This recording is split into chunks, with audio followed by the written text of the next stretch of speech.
أما بعد، فقد قال الله تعالى: إنما المؤمنون إخوة فأصلحوا بين أخويكم واتقوا الله لعلكم ترحمون. إن أخوة الإسلامية نعمة من أعظم النعم التي من بها الله تعالى على عباده المؤمنين، فقال جل وعلا: واعتصموا بحبل الله جميعا ولا تفرقوا واذكروا نعمة الله عليكم إذ كنتم أعداء فألف بين قلوبكم فأصبحتم بنعمته إخوانا وكنتم على شفا حفرة من النار فأنقذكم منها كذلك يبين الله لكم آياته لعلكم تهتدون. أحبتي في الله، إن المحبة على أساس الإيمان وعلى أساس الحب في الله رابطة قوية متينة تربط المسلمين في جميع العالم برباط وثيق متين. فقال الله تعالى: إنما المؤمنون إخوة فأصلحوا بين أخويكم واتقوا الله لعلكم ترحمون. وهذه الأخوة الإيمانية تتكفل ببقاء المسلمين أمة متحدة كالبنيان المرصوص، يتعايش أبناؤها إخوانا متحابين متراحمين متعاطفين.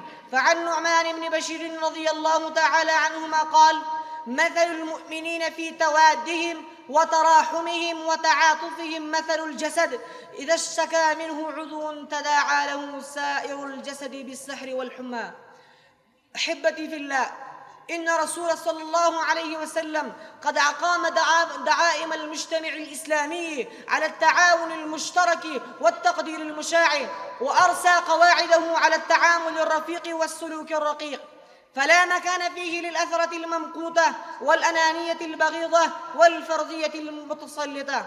عن أبي هريرة رضي الله تعالى عنه قال: قال رسول الله صلى الله عليه وسلم: لا تحاسدوا ولا تناجشوا ولا تباغضوا ولا تدابروا ولا يبع بعضكم على بيع بعض وكونوا عباد الله إخوانا. المسلم أخو المسلم لا يظلمه ولا يحقره ولا يخذله. التقوى هاهنا، ويشير إلى صدره 3 مرات: بحسب امرئ من الشر أن يحقر أخاه المسلم.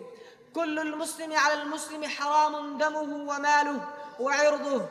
أيها الأحباب، وحدوا صفوفكم واجمعوا جهودكم وضموا قواكم وكونوا أمة متحدة كالبنيان المرصوص، وابتعدوا كل الابتعاد عن الفرقة والخلاف والتنازع والشقاق، فإن ذلك سبب من أسباب الضعف والفشل والضياع والخيبة والخسران.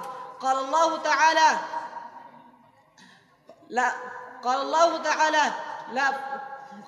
تعالى: ولا تنازعوا فتفشلوا وتذهب ريحكم واصبروا إن الله مع الصابرين. أخيرا أدعو الله عز وجل أن يوفقنا لمرضاته ويجعلنا عبادا مرضيين. أقول قولي هذا، أستغفر الله لي ولكم ولسائر المسلمين من كل ذنب فاستغفروه إنه هو الغفور الرحيم.